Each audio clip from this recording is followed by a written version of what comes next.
Келдің ба қызым? Сабағың ерте бітті ма? Бүгін ерте келіпсің ғой жаным. Я, ертерек бітті. Апа, не істеп жүрсіз? Неге су тасып жүрсіз? Қайда бұл үйдің келіні? Ой, Құдай-ай, онда тұрған не бар? Әкеңнің бір-екі кірлеген киімін жуа салайын дедім. Оның үстіне мен қол қусырып отыра алмаймын ғой, қызым-ау. Апа, сонда келініңіз не істейді? Шал жиып жата бере ма? Енді қызым, әкеңнің киімін келін жумайтын шығар. Ұят қой. Ол жумайды ғой.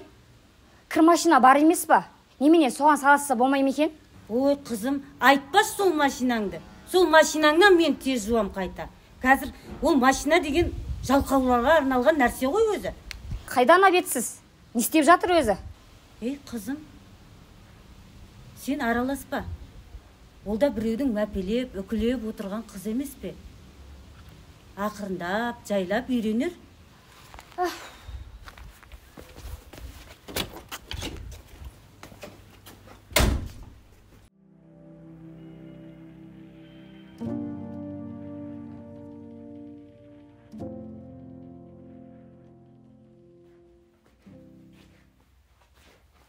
Не істеп жатырсың?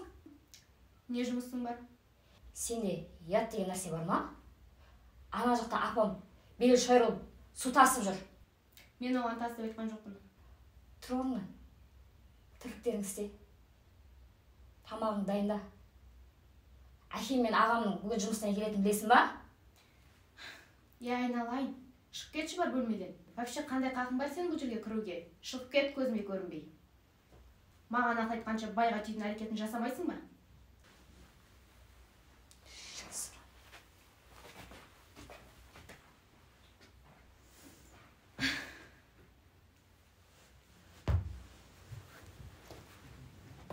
Надоел уже осылар.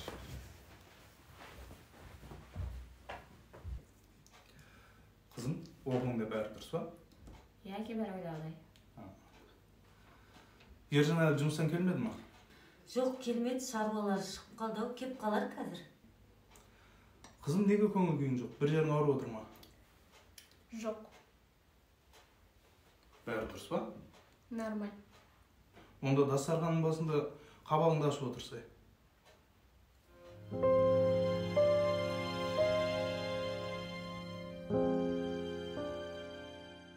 Ассалаумағалейкум. Уалейкум ассалам, балам. Келдің ба, балам? Кешіктің ғой, тыныштық па әйтеуір? Тыныш, анаш, тыныш. Аздап жұмыстарым болып қалған болмаса. Тыныштық болса дұрыс бопты. Келе ғой, балам, дастарханға. Қазір жуым шайын олай. Қалай, балам? Жұмыстарың бәрі жақсы ма? Жақсы, шүкір әке. Әлекең қалай? Бақырып, шақырып жүр ма? Жүр ғой. Бабында ол кісі. Ол кісінің айтқанын істей бер, кем болмайсың. Ол кісінің айтқанын істегін келсе де істейсің, істегін келмесе де істейсің ғой. Мынау не ақтырысып отыр? Тыныштық па? Күнделікті әдеті ғой. Үйреніп та қалдық көже. Рас қой? Мен әлдилеп десет дейсіз ба? Қашан қарасаң қабағынан қар жауып отырады. Үйдің берекесін алып. Үлкенді үлкен деп, кішіні кіші деп сыйламайды. Не міндеті бар соншалықты? Болды, сен араласпа. Өзің бас иесі бар ғой.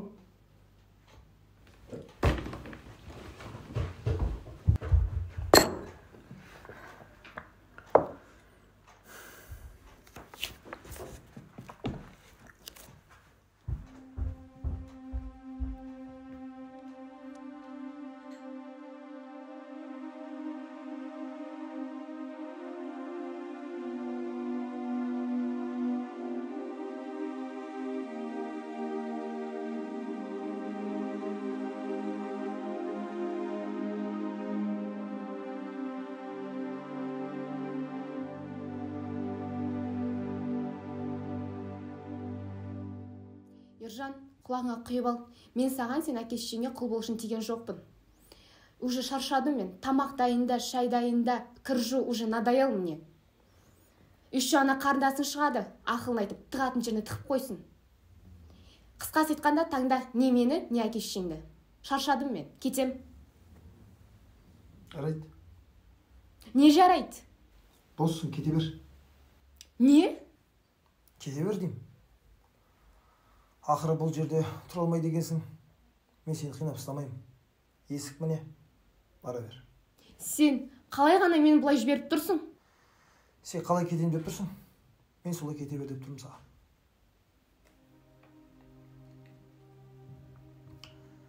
Онда сен де құлағыңа құйып ал.